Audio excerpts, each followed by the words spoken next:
24 hours after the announcement, travellers are waiting for more information and details of the vaccinated travel lanes between Singapore's Changi Airport and Malaysia's Kuala Lumpur International Airport. For the thousands stuck in Singapore and Malaysia since borders were shut last year, this will mean many long-awaited reunions. The Singapore-KL air route was among the busiest in the world before the pandemic struck. Transport Minister S. Iswaran saying yesterday the initial 6 VTL flights between Malaysia and Singapore should be able to meet demand. Joining me with more is our Malaysia correspondent Ram Anand. He's connecting from Kuala Lumpur. Welcome back to the show, Ram. So what's the reaction you're getting from travellers and airlines? What are they saying? I think airlines are still waiting for more information about the standing operating procedures. So Air Asia has issued a statement saying that they are looking forward to participating in the VTL scheme, but they're waiting for more details as things go on.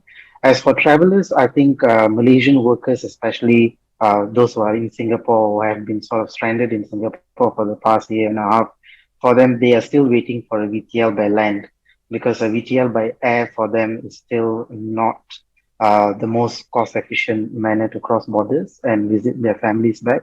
So at the moment, it's still being seen as a mode of travel that'll benefit business travelers or people who want to come and visit families for their long term, not for the regular commuters or the hundreds of thousands of people, Malaysians who are working in Singapore right now.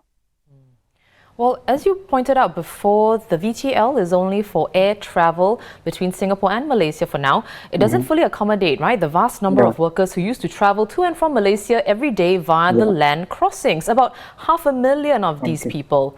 So how far do you think the VTL will go in reviving Malaysia's economy, Ram?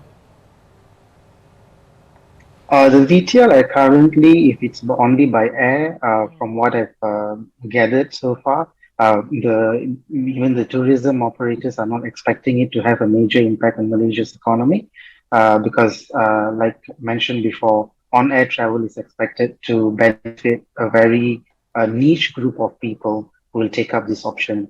So it would not immediately spur Malaysia's economy.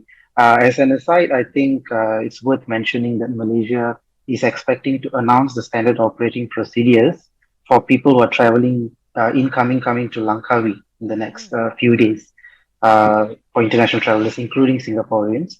But they did not release the list of countries that are eligible before. So, like that kind of moves is what they're expecting to sort of help revive the economy. The VTL between Malaysia and Singapore, they're seeing it more like a prelude to land travel, which they expect to make a major impact maybe 1 or 2 months down the road.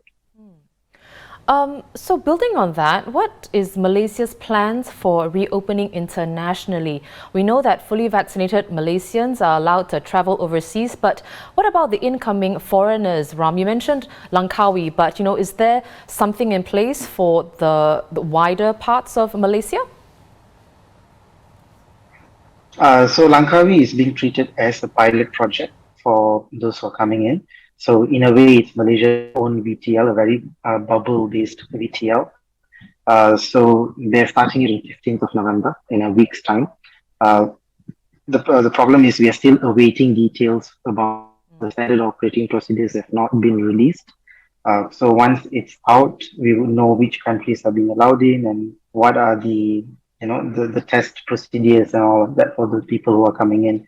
They did release some SOPs before, but they're waiting for fuller list, including the list of countries that will be allowed to come.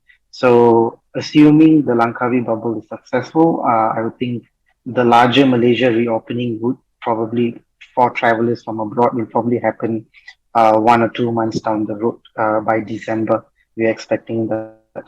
Because previously, for domestic travel, Malaysia used the same approach. They did bubble travel to Langkawi, domestic travel, and declared it a success after a month of doing it, and then they opened domestic tourism for the rest of the country. So I expect to see a similar timeline here.